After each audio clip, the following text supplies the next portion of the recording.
Vinod sir, അമേരിക്കയുടെ golden dome. America ഒരു വലിയ സന്നാഹത്തിനുള്ള തയ്യാറെടുപ്പിലാണെന്ന് അറിയുന്നു. എന്താണ് ഈ ഗോൾഡൻ ഡോം? എന്തുകൊണ്ടാണ് ലോകരാജ്യങ്ങൾ ഇത്രയേറെ ഈ വിഷയത്തെ ചർച്ച ചെയ്യുന്നത്? ഇന്ത്യ ഉൾപ്പെടെ അമേരിക്കയുടെ ഗോൾഡൻ ഡോമിനെ ഭയക്കേണ്ടതുണ്ട്? വളരെ രസകരമായ ഒരു ചോദ്യമാണ് നീതു. ഇത് ഞാൻ പറയുന്നത് ഞാൻ പല കാര്യങ്ങളും വായിച്ച് പഠിച്ചതിൽ നിന്ന് എൻ്റെ നിഗമനമാണ്. സത്യമായി കൊള്ളണമെന്നില്ല, ഞാൻ എൻ്റെ അഭിപ്രായം പറയുന്നു എന്നുള്ളത്. ഈ US ഗോൾഡൻ ഡോം എന്ന് പറയുന്നത് അമേരിക്കയെ മൊത്തത്തിൽ മിസൈലുകളിൽ നിന്നും ഈ വ്യോമ ആക്രമണങ്ങളിൽ നിന്നും രക്ഷിക്കാനുള്ള ഒരു പ്രതിരോധ സംവിധാനമാണ്. അതിപ്പോ നമ്മുടെ ഓപ്പറേഷൻ സിന്ദൂറിന് ശേഷമാണ് US പ്രസിഡന്റ് ഡൊണാൾഡ് ട്രംപ് അത് പ്രഖ്യാപിച്ചത്. അപ്പോൾ സ്വാഭാവികമായും ഉണ്ടാകുന്ന ഒരു സംശയം, എന്താണ് ഇത്ര തിടുക്കത്തിൽ പെട്ടെന്ന് ഇത് പറയാൻ കാരണം എന്നുള്ളത്, അല്ലെങ്കിൽ പ്രഖ്യാപിക്കാൻ കാരണം എന്നുള്ളതാണ്. നമുക്കറിയാം, അയൺ ഡോം സംവിധാനം എന്ന് പറഞ്ഞ ഇസ്രായേലിന് വളരെ ചെറിയൊരു രാജ്യമാണ്. അതുകൊണ്ട് അത് സാധ്യമാണ്. ഇസ്രായേലിന് ഒരു അയൺ ഡോം സംവിധാനം, ഇത്തരം മിസൈലുകൾ വന്നു കഴിഞ്ഞാൽ അതിനെ തടുക്കാനുള്ള സംവിധാനമുണ്ട് എന്ന് 2011 മുതൽ തന്നെ ആ സംവിധാനം ഉണ്ടായിരുന്നു എന്നാണ് നാം മനസ്സിലാക്കുന്നത്. അപ്പോ എന്തുകൊണ്ട് അമേരിക്ക ഇതിപ്പോഴല്ല ആദ്യമായിട്ട് ഇതിനെക്കുറിച്ച് ചിന്തിക്കുന്നത്? പക്ഷേ പ്രഖ്യാപനം പല കാരണങ്ങളും കൊണ്ട് നീട്ടി വയ്ക്കുന്നു. ഒരു പക്ഷേ ഇന്ത്യയുടെ മിസൈൽ പ്രതിരോധ വിജയം അമേരിക്കയുടെ ഈ പ്രഖ്യാപനത്തെ സ്വാധീനിച്ചിട്ടുണ്ടോ എന്നാണ് നമ്മൾ ഈ വിഷയത്തിൽ ചർച്ച ചെയ്യാൻ ആഗ്രഹിക്കുന്നത്. അപ്പൊ അതിന്റെ സാങ്കേതികമായ എല്ലാ വിവരങ്ങളും ഉൾപ്പെടുത്തിക്കൊണ്ട് നമുക്കൊന്ന് സംസാരിക്കാം. നമുക്ക് 2-3 കാര്യങ്ങൾ മനസ്സിലാക്കണം. ഒന്ന്, ഇപ്പോ അമേരിക്ക ഈ ഗോൾഡൻ ഡോം പ്രഖ്യാപനം നടത്തി. ലോകമൊക്കെ ഒരു ഞെട്ടലോട് കൂടിയാണ് അതിനെ കേൾക്കുന്നത്. ഇന്ത്യയുടെ ഓപ്പറേഷൻ സിന്ദൂർ ഏതെങ്കിലും വിധത്തിൽ ആ പ്രഖ്യാപനത്തെ ബാധിച്ചിട്ടുണ്ടോ എന്നുള്ളതാണ് നാം ചർച്ച ചെയ്യുന്ന ഒരു വിഷയം. 2, നമ്മുടെ ഈ ഓപ്പറേഷൻ സിന്ദൂരിന്റെ വിജയത്തെ പാകിസ്ഥാനല്ല, ലോകം എങ്ങനെയാണ് കണ്ടത് എന്നുള്ളതും വളരെ പ്രധാനമാണ്. നമ്മുടെ ഒരു ആകാശ് തീർ എന്ന് പറയുന്ന ഒരു സംവിധാനമാണ്. നമ്മൾ പലപ്പോഴും ബ്രഹ്മോസിനെ കുറിച്ചും ഈ ആകാശ് മിസൈലിനെ കുറിച്ചും ഒക്കെയാണ് ചർച്ച ചെയ്തിട്ടുള്ളത്. നമ്മൾ ഒരിക്കൽ അത് ചർച്ച ചെയ്യുന്നു. ഈ ആകാശ് തീർ എന്ന സംവിധാനം ആയിരുന്നു ശരിക്കും പറഞ്ഞ സിന്ദൂറിന്റെ ശക്തി. അത് അമേരിക്കയെ ഏതെങ്കിലും വിധത്തിൽ സ്വാധീനിച്ചിട്ടുണ്ടോ? ധാരാളം പുതിയ മിസൈലുകൾ റഷ്യയും അമേരിക്കയും, ഹൈപ്പർസോണിക് മിസൈലുകൾ. റഷ്യയുടെ ഒരു അവൻഗാർഡ് എന്ന് പറയുന്ന ഒരു മിസൈലുണ്ട്. അമേരിക്ക 2 ദിവസത്തിന് മുമ്പേ അവരുടെ ഒരു നേവൽ വെർഷൻ സെന്റിനൽ എന്ന് പറയുന്നത് ഏകദേശം 9000 കിലോമീറ്റർ അകലേക്ക് വിക്ഷേപിച്ചു. അപ്പൊ ഇങ്ങനെ വീണ്ടും ഒരു കോൾഡ് വാറിന് ശേഷം പ്രധാനപ്പെട്ട രാജ്യങ്ങൾ, അതായത് അമേരിക്ക, റഷ്യ, ചൈന, തങ്ങളുടെ പുതിയ കൂടിയ മിസൈലുകൾ പരീക്ഷിച്ചുകൊണ്ടിരിക്കുകയാണ്. അപ്പൊ ആ ഒരു സംവിധാനത്തിലാണ് ഈ 2025 മെയ്, അതായത് 3-4 ദിവസത്തിന് മുൻപ് അമേരിക്കൻ പ്രസിഡന്റായ ഡൊണാൾഡ് ട്രംപ് ഗോൾഡൻ ഡോം എന്ന മിസൈൽ പ്രതിരോധ ഷീൽഡ് എന്ന പുതിയ പദ്ധതിയെ പ്രഖ്യാപിച്ചത്. അമേരിക്കയെ വ്യോമ മിസൈൽ ആക്രമണങ്ങളിൽ നിന്ന് പൂർണ്ണമായി സംരക്ഷിക്കുക എന്നതാണ് ഇതിന്റെ ലക്ഷ്യം. അതെന്താണ് ഇപ്പൊ ഉണ്ടോ എന്ന് ചോദിച്ചു കഴിഞ്ഞാൽ, അമേരിക്കയുടെ ഇപ്പോഴത്തെ വ്യോമ പ്രതിരോധ സംവിധാനം എത്രത്തോളം ഫലപ്രദമാണെന്ന് കണ്ടു തന്നെ അറിയേണ്ടതാണ്. അപ്പോഴും ഇപ്പൊ ഇസ്രായേലിനായിക്കോട്ടെ, അമേരിക്കയ്ക്കായിക്കോട്ടെ, ഒരു രാജ്യത്തിനും ബഹിരാകാശത്ത് നിന്ന് വരുന്ന ഒരു മിസൈൽ ആക്രമണം, അതായത് ബാലിസ്റ്റിക് മിസൈൽ. അപ്പൊ നമ്മൾ അറിയേണ്ട 2 കാര്യങ്ങളുണ്ട്. എന്താണ് ബാലിസ്റ്റിക് മിസൈൽ, എന്താണ് ക്രൂയിസ് മിസൈൽ? ക്രൂയിസ് മിസൈൽ എന്ന് പറയുന്നത് നമ്മുടെ ഭൂമിയുടെ വ്യോമ ആകാശ അന്തരീക്ഷത്തിനകത്തൂടെ സഞ്ചരിക്കുന്ന മിസൈലുകളെയാണ് ക്രൂയിസ് മിസൈലുകൾ എന്ന് പറയുന്നത്. അവ ജെറ്റ് എഞ്ചിൻ ഉപയോഗിച്ചാണ് അവ പ്രവർത്തിക്കുക. അവയെ നമുക്ക് മാനിപ്പുലേറ്റ് ചെയ്യാൻ പറ്റും. ബാലിസ്റ്റിക് മിസൈൽ എന്ന് പറയുന്നത് നമ്മൾ ആദ്യം ഒരു റോക്കറ്റ് കൊണ്ട് ഒരു സംവിധാനം കൊണ്ട് ബഹിരാകാശത്തേക്ക് വിക്ഷേപിക്കും.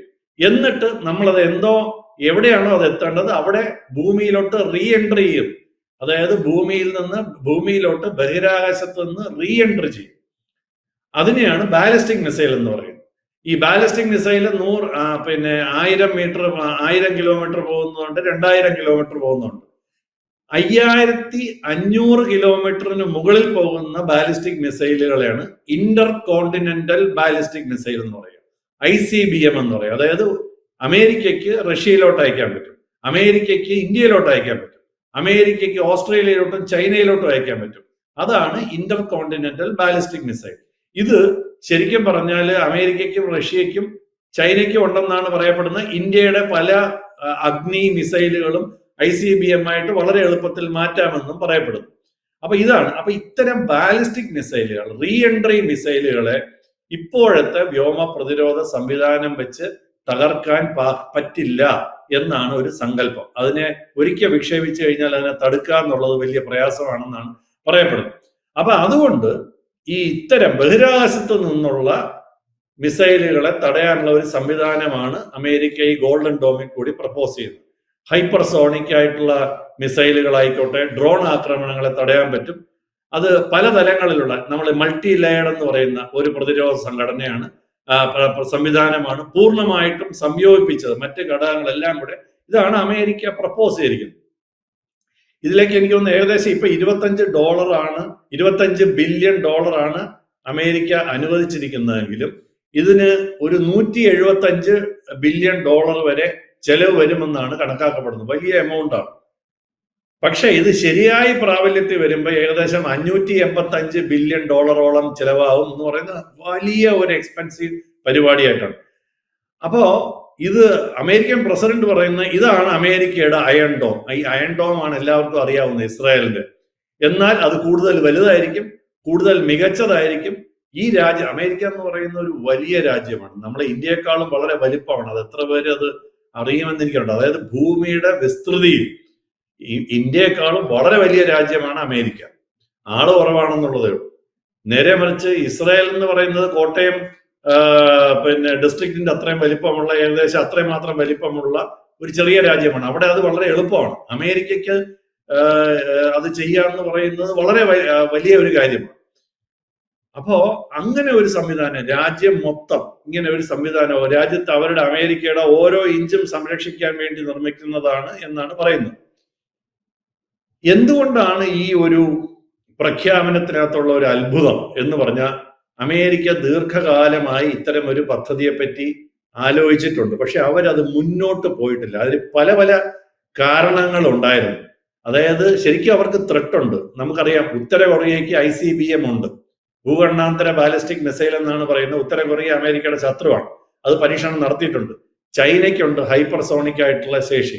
സൗദി എണ്ണപ്പാടങ്ങളിൽ വല്ലാത്ത ഡ്രോൺ ആക്രമണങ്ങൾ നടന്നപ്പോഴും അവരതിനെ കുറിച്ച് ആലോചിച്ചില്ല. ഈ റഷ്യയുടെ ഈ സർമാറ്റ്, അവൻഗാർഡ് എന്നൊക്കെ പറയുന്ന വലിയ മിസൈലുകൾ, അത് വന്നപ്പോൾ പോലും അമേരിക്ക ഇതുമായിട്ട് മുന്നോട്ട് പോയില്ല.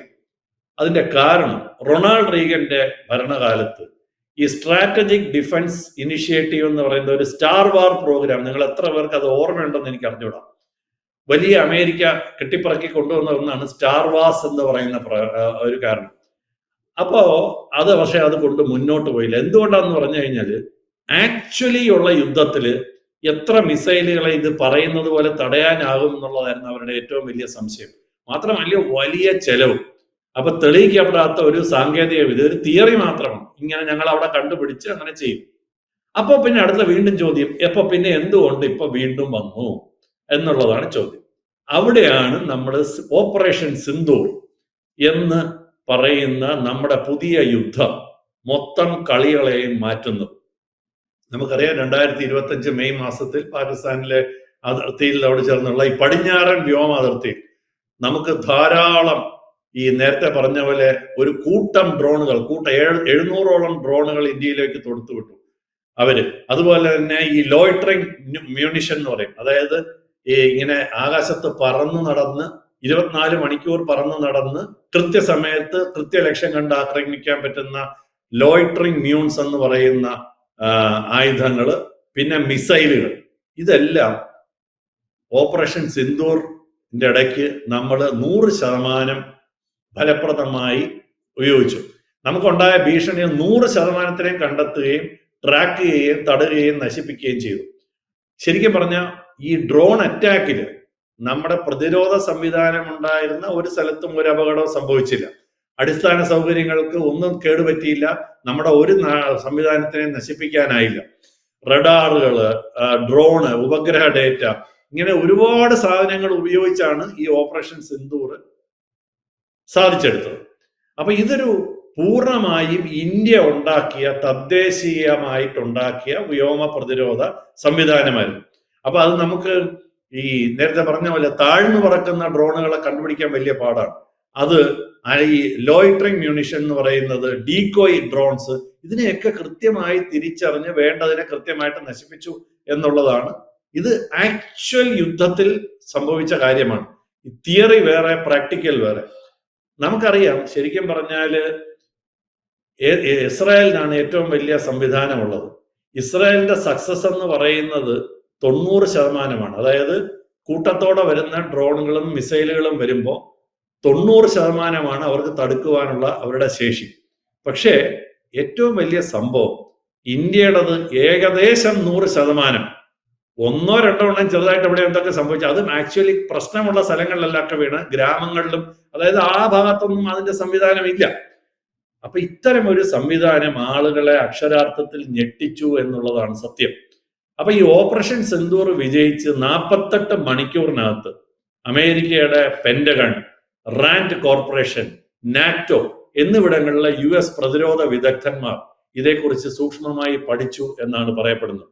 അപ്പൊ ഒരു US ഉദ്യോഗസ്ഥൻ പറഞ്ഞതെന്ന് പറയുന്നത്, ഈ സിമുലേഷൻ നടത്തി പോലും നമുക്ക് സാധ്യമല്ല എന്ന് നമ്മൾ വിചാരിച്ചിരുന്ന ഒരു കാര്യമാണ് ഇന്ത്യ പ്രാക്ടിക്കലായിട്ട് ചെയ്ത് കാണിച്ചതെന്നുള്ളതാണ് യുദ്ധസമയത്ത്. ശരി, ഈ സിമുലേഷൻ എന്ന് പറയുന്നത് നമ്മൾ ടെസ്റ്റ് ചെയ്ത് നോക്കുന്നതാണ്. അതായത് കമ്പ്യൂട്ടറുകളിൽ ടെസ്റ്റ് ചെയ്ത് നോക്കും ഇങ്ങനൊരു സാധനം വന്നാൽ. അതുകൊണ്ടാണ് അവർ അത് മുന്നോട്ട് പോകാതിരുന്നത്. അതിന്റെ ഫലപ്രാപ്തി, ഇപ്പൊ ഇത്രയും കാശ് കൊടുത്ത് ഒരു സംവിധാനം ഉണ്ടാക്കിയിട്ട് 100 എണ്ണത്തിൽ 10 എണ്ണം വീണ് കഴിഞ്ഞാൽ പണി കഴിഞ്ഞു അമേരിക്കയുടെ. അപ്പൊ പിന്നെ ഇതുകൊണ്ട് വലിയ പ്രയോജനമില്ല എന്നാണ് അവര് അന്ന് തീരുമാനിച്ചിരുന്നത്. അപ്പൊ ഇങ്ങനെ ഒരു സംവിധാനത്തിന് താഴെ പറയുന്ന കാര്യം, അതായത് നമ്മുടെ ഇന്ത്യൻ സംവിധാനത്തിന് ലീനിയറായിട്ട് വരുന്നതല്ലാതെ സൈഡിൽ കൂടെ വരുന്നത്, പല ദിശകളിൽ നിന്ന് വരുന്നതിനെയൊക്കെ വളരെ ഫലപ്രദമായി ഇന്ത്യൻ സംവിധാനം ഉപയോഗിച്ച് തടയാൻ സാധിച്ചു. 2, വളരെ കുറഞ്ഞ ചെലവിൽ, നമ്മൾ ആകെ ചെലവാക്കിയിരിക്കുന്നത് ഈ ആകാശ് തീർ എന്ന് പറയുന്ന സംവിധാനത്തിന് $3 ബില്യൺ. അപ്പം നമ്മുടെ AI ഉപയോഗിച്ച് നമ്മുടെ എക്സിസ്റ്റിംഗ് ശൃംഖലകളെയൊക്കെ തമ്മിൽ കണക്ട് ചെയ്യാൻ പറ്റി. അതാണ് ഈ ആകാശ് തീർ എന്ന് പറയുന്ന സംവിധാനം. അത് ഞാൻ കഴിഞ്ഞ ദിവസം നമ്മൾ പറയുണ്ടായി, ഭാരത് ഇലക്ട്രോണിക്സ് ആണ് നിർമ്മിച്ചത്. ശരിക്കും പറഞ്ഞ ഓപ്പറേഷൻ സിന്ദൂറിന്റെ വിജയത്തിന്റെ താക്കോൽ എന്ന് പറയുന്നത് ആകാശ് തീർ സംവിധാനമാണ്. ഇതൊരു കമാൻഡ് ആൻഡ് കൺട്രോൾ സംവിധാനമാണെന്ന് കഴിഞ്ഞ ദിവസം നമ്മൾ പറഞ്ഞിരുന്നു.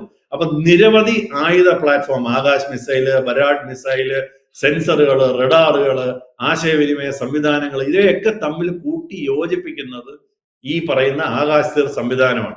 അപ്പൊ ആ പഴയ ഇപ്പൊ അമേരിക്കയുടെയും ഇസ്രായേലിന്റെയൊക്കെ മിസൈലുകളെ പോലും അടുത്ത ലെവലിലോട്ട് അതിനെ അപ്ഗ്രേഡ് ചെയ്യാൻ അത് നമ്മുടെ ഈ നിർമ്മിത ബുദ്ധി അല്ലെങ്കിൽ AI സംവിധാനങ്ങൾ ഉപയോഗിക്കാൻ പറ്റി. ഈ മാൻപാഡ് എന്ന് പറയുന്ന സാധനം, quick response surface to air missile, തോക്കുകൾ, ഇലക്ട്രോ ഓപ്റ്റിക്കൽ സെൻസറുകൾ, ജാമറുകൾ, ഇതെല്ലാത്തിനെയും കണക്ട് ചെയ്യാൻ വേണ്ടി ഈ സംവിധാനം ഉപയോഗിച്ചു.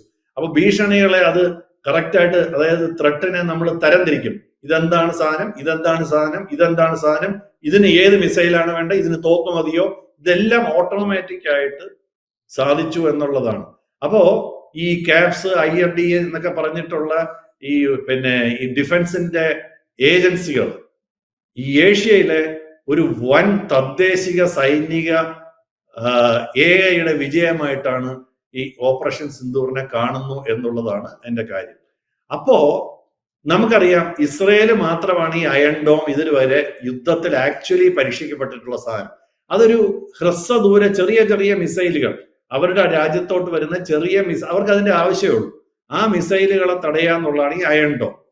പക്ഷെ നമ്മുടെ ആകാശ് തീർ എന്ന് പറയുന്ന സംവിധാനം കുറച്ചും കൂടെ വലിയ യുദ്ധത്തിൽ പരീക്ഷിക്കപ്പെട്ടെന്ന് മാത്രമല്ല, പൂർണ്ണ വിജയമായിരുന്നു. ഏത് തരത്തിലുള്ള മിസൈലുകളെയും അടിച്ചിടാനുള്ള സംവിധാനം ഉണ്ടായിരുന്നു. പ്രത്യേകിച്ച് നമ്മൾ ആ US-400 S-400 കൂടെ ബാക്കപ്പ് ഉണ്ടായിരുന്നത് കൊണ്ട് ഈവൻ പാകിസ്ഥാന്റെ വലിയ മിസൈലുകളെ പോലും അത് ആവശ്യം വന്നില്ല. ഹഫ്ത 2 മാത്രമാണ് വന്നത്. അതിനെ അവരെ അടിച്ചിടാനുള്ള സംവിധാനം ഉണ്ടായിരുന്നു. ഈ അമേരിക്കയുടെ ഇപ്പൊ പ്ലാൻ ചെയ്യുന്ന ഈ ഗോൾഡൻ ഡോം എന്ന് പറയുന്നത് ശരിക്കും പറഞ്ഞാൽ ഈ ഓപ്പറേഷൻ സിന്ദൂറിൽ നിന്നാണ് ഇത് പോസിബിൾ ആണെന്നുള്ള ധൈര്യം അവർക്ക് കിട്ടിയത് എന്നാണ് പറയുന്നത്. അതായത് ഇന്ത്യക്ക് ഇത് സാധിക്കാമെങ്കിൽ നമുക്കും ഇത് സാധിക്കാവുന്നതേ ഉള്ളൂ. അവര് പണ്ട് ഇത് വിജയിക്കുമോ എന്ന് വിചാരിച്ച് മുന്നോട്ട് കൊണ്ടുപോകാതിരുന്ന സാധനം ഇപ്പം ഇത് ആക്ച്വലൈസ് ചെയ്യാൻ വേണ്ടി ഇത്രയും കാശ് മുടക്കാൻ അവർ തീരുമാനിക്കാൻ കാരണം ഇന്ത്യയുടെ വിജയമാണ്. ചൈനയുടെ സംവിധാനങ്ങളും ആക്ച്വൽ യുദ്ധത്തിൽ പരീക്ഷിച്ചിട്ടില്ല. അത് പാകിസ്ഥാന് കൊടുത്തത് പരാജയപ്പെടുകയും ചെയ്തു. അപ്പോ ഇതെന്ന് പറഞ്ഞു കഴിഞ്ഞാൽ എന്താ പറഞ്ഞാൽ സാറ്റലൈറ്റിൽ വെച്ച് ഇപ്പം നമ്മൾ ഇതുവരെ എല്ലാം ഭൂമിയിൽ നിന്ന് ആണ് സെൻസറുകൾ. ഇത് ഇന്ത്യ പക്ഷെ സാറ്റലൈറ്റ് സംവിധാനം ഉപയോഗിച്ചു എന്നുള്ളതാണ് പറയുന്നത്. അത് ഇതുമായിട്ട് കണക്ട് ചെയ്യണം. സാറ്റലൈറ്റ് സംവിധാനം ഉപയോഗിച്ച് വലിയ ബാലിസ്റ്റിക് മിസൈലുകളെ പോലും അവരുടെ മിഡ് ഫ്ലൈറ്റിൽ ഡിസ്ട്രോയ് ചെയ്യാനുള്ള സംവിധാനമാണ് അമേരിക്ക വിഭാവനം ചെയ്യുന്നത്. അപ്പൊ അവര് പറയുന്നത് വെച്ചാൽ ഇത് പറ്റുമെങ്കിൽ, ഭൂമിയിൽ നിന്ന് ഇത് സാധിക്കുമെങ്കിൽ മറ്റതും സാധിക്കാൻ പറ്റും. അപ്പൊ ശരിക്കും പറഞ്ഞാൽ അമേരിക്കയ്ക്ക് അതിനുള്ളൊരു തന്റെ ഇടം വന്നത് ഈ ഓപ്പറേഷൻ സിന്ദൂർ ആണെന്ന് ആളുകൾ ഒളിച്ചും തെളിച്ചും പറഞ്ഞു തുടങ്ങിയിട്ടുണ്ട്. അപ്പൊ അമേരിക്കയുടെ ഈ ലോക്ഹീഡും റാത്തിയോണും ഒക്കെ അവരുടെ സംവിധാനങ്ങൾ ഉണ്ടാക്കി കൊടുക്കുമായിരിക്കും. പക്ഷെ അത് ചെയ്യാനുള്ളവർക്ക് ധൈര്യം, മുന്നോട്ട് പോകാനുള്ള ധൈര്യം ഇപ്പൊ വന്നത് ഇന്ത്യയുടെ മരുഭൂമികളിൽ ഇന്ത്യ കളിച്ച് ജയിച്ച ഓപ്പറേഷൻ സിന്ദൂർ ആണെന്നുള്ളതാണ് സത്യം. ഇത് പല യുദ്ധകാര്യ വിദഗ്ധന്മാരും അതേക്കുറിച്ച് പറഞ്ഞു തുടങ്ങിയിട്ടുണ്ട്. അപ്പൊ ശരിക്കും പറഞ്ഞാൽ അമേരിക്കയ്ക്ക് പോലും ഇന്ത്യയുടെ ഓപ്പറേഷൻ സിന്ദൂർ ഒരു പ്രചോദനമാണ് എന്ന് നമുക്ക് അഭിമാനത്തോടുകൂടി ഓർക്കാം.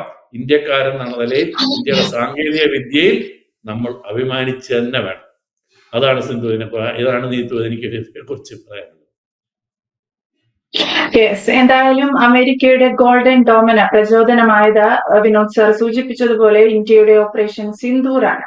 എന്തായാലും ഗോൾഡൻ ഡോം ഉദ്ദേശിക്കുന്നത് അല്ലെങ്കിൽ ഉപഗ്രഹ മിസൈലുകളെ, ഡ്രോണുകളെ ഒക്കെ തകർക്കുക എന്നുള്ളതാണ്. അപ്പോൾ ഹ്രസ്വദൂര മിസൈലുകളെ എങ്ങനെ അമേരിക്കയുടെ ഗോൾഡൻ ഡോം പ്രതിരോധിക്കും എന്നുള്ളത് വരും ദിവസങ്ങളിലൊക്കെ കണ്ടറിയാം. വ്യക്തമാണ്. Thank you Vinod sir. കൂടുതൽ വാർത്തകളും വിശേഷങ്ങളും നിങ്ങളിലേക്ക് എത്താൻ ABC മലയാളം സബ്സ്ക്രൈബ് ചെയ്യുക, ബെൽ ബട്ടണും അമർത്തുക.